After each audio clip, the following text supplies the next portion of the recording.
Hello, BookTube, and welcome back. Well, folks, I'm going to do another one of my book reviews for you today. As always, I say book reviews. These are my mere opinions. I'm not a book reviewer, and I like to keep these videos under 10 minutes to give me a sense of structure. Put that to one side. So what have I been reading now? Well, I've just finished A City on Mars. Now, bear with me, this has got a hell of a big subtitle. So, can we settle space? Should we settle space? And have we really thought this through? So, this is by Zach and Kelly Weinersmith. They also wrote a book called Soonish, which is about the science of the future and whether this science will actually improve or not improve the human experience.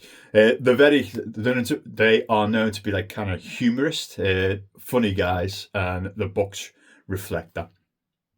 So this book was published a few years ago now, A City on Mars. I think it was 2023, and it's about 450 pages long. So it's about that big. It's doable. So what's this book about? A City on Mars. So it's about escaping our planet. So get away from climate change, get away from war, and look at the future of space settlements, principally on Mars, but also talks a lot about on the moon as well. And it kind of investigates whether it's a good idea or not, or whether they're just going to create more problems and nightmares for humanity. It covers stuff like, how will having babies in space work out? Should corporations and not the governments run our space settlements? Life within a crater. It talks more moon based on that kind of thing. What would happen if actually a space war will kick off? Not just between, planets like Mars colonies fighting each other. I mean, Mars versus the Earth.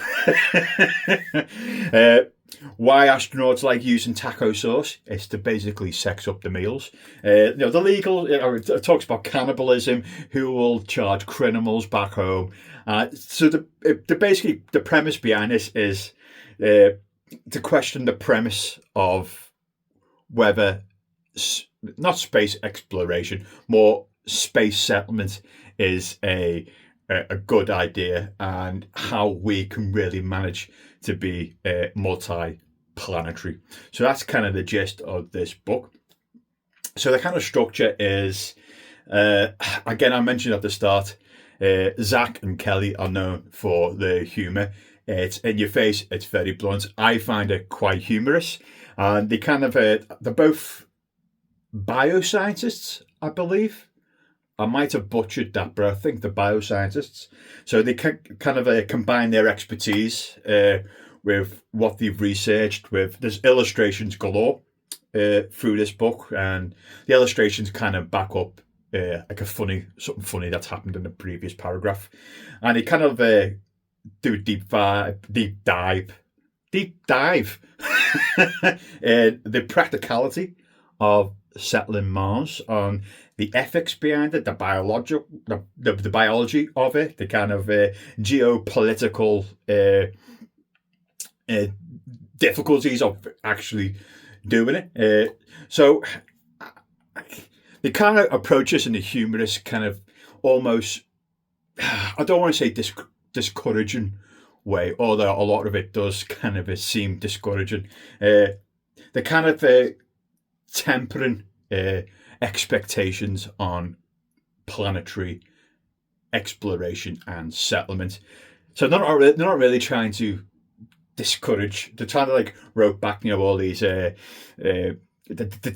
techno bros, and we can do it. But hang on, we haven't really thought about X, Y, or Z yet. So this book is really about tempering expectations. That horrible management word. I hate that word. Well, words. So this is really blending humour with a lot of research about planetary settlements. and all those kind of areas I spoke to about before, biology, geopolitics and all that, and how we haven't really thought that through. So we need to do them before we start settling Mars. But as we all know from human history, we don't kind of do that.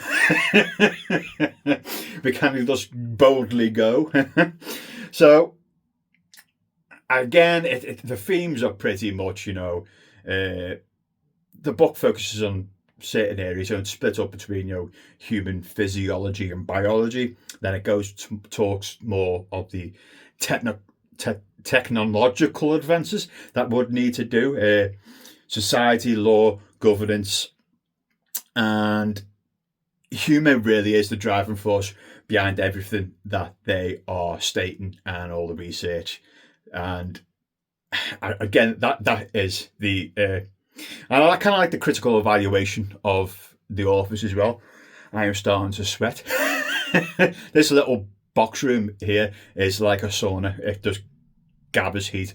So I kind of like the critical evaluation as well of, okay, if we're trying to escape the Earth to avoid climate change or war, or we're running out of food or whatever it will be, it will probably be easier to sort things out on Earth rather than trying to colonize a planet that is not suited to us. But obviously you got the argument, about a one planet species tends to go extinct. So it's finding that balance throughout this book. And the humour for me really, really works. This book, I think it's won a couple of awards. I think it's the Hugo Award. And I think it's won something from the Royal Society as well. I can't remember what for, but they won awards for something. And people really appreciate the blend of humour and science in this book combined and given to you. Some of you might find the comedy, kind of takes you out of it, maybe a little bit. Kind of jerks you out of what you're reading. That may be so. If you've not, some of it's very blunt humour as well. So if that isn't your jam, you probably might not like this book. And if you don't like tempering expectations, if you're all revved up to go to space, this book will give you a bit of a Debbie Downer.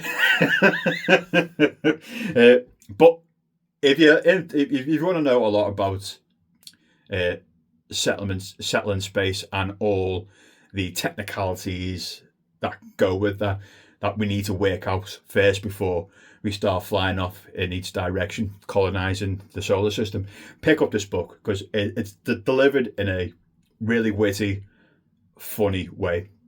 And not only this book, also pick up Soonish, because if you like this kind of humour, that blunt, almost sarcastic more satire, pick up Soonish as well, what I spoke about earlier.